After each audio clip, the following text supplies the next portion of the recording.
So, napakagandang hapon po sa ating lahat mga ka-farmers from Luzon, Visayas at Mindanao.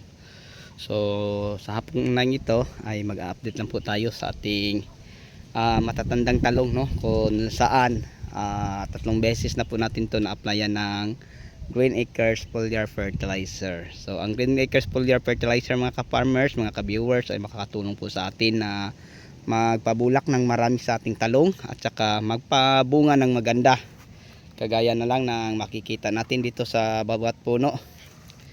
So kahit saan tayo lumingon, kaliwat kanan po, no, sobrang daming bunga. Kaya nga tinatalian na po namin ulit ang mga sanga kasi mabigat po ang mga bunga sa ating talong.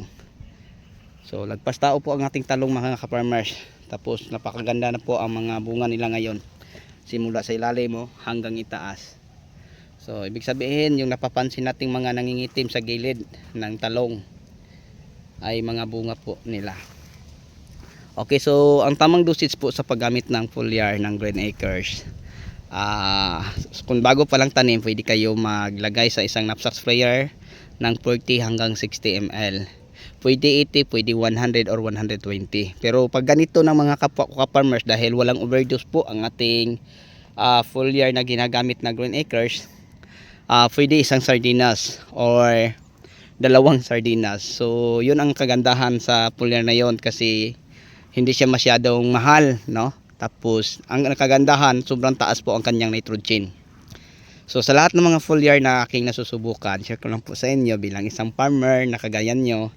Yun lang po ang may pinakamataas na nutrients sa lahat na aking nasusubukan. Tapos available ang secondary nutrients at saka ang mga microelements, kaya nga nagustuhan ko siyang gagamitin dito.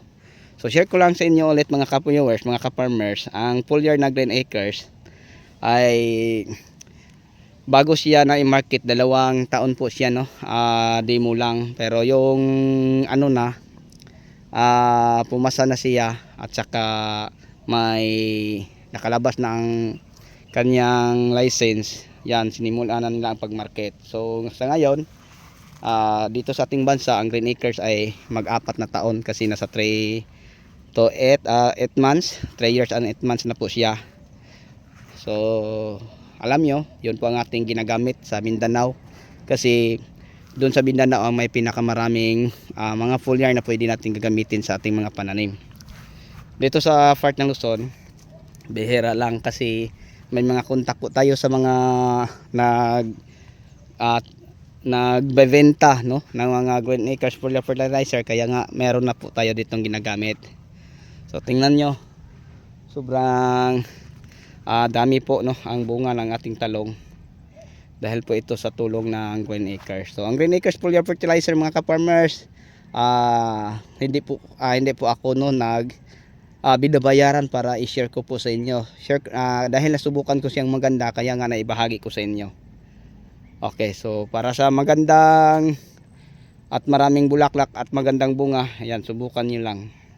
So yun lang po ang maibahagi ko sa inyo. Meron tayong mga foliar dito na sinusubukan natin. Hindi ko lang po pinapakita o pinapasilip sa inyo, dahil may resulta naman siya, hindi kagaya ng Green Acres. Maganda din ang Green Acres. So yun lang po ang may share ko sa inyo tungkol po sa Green Acres.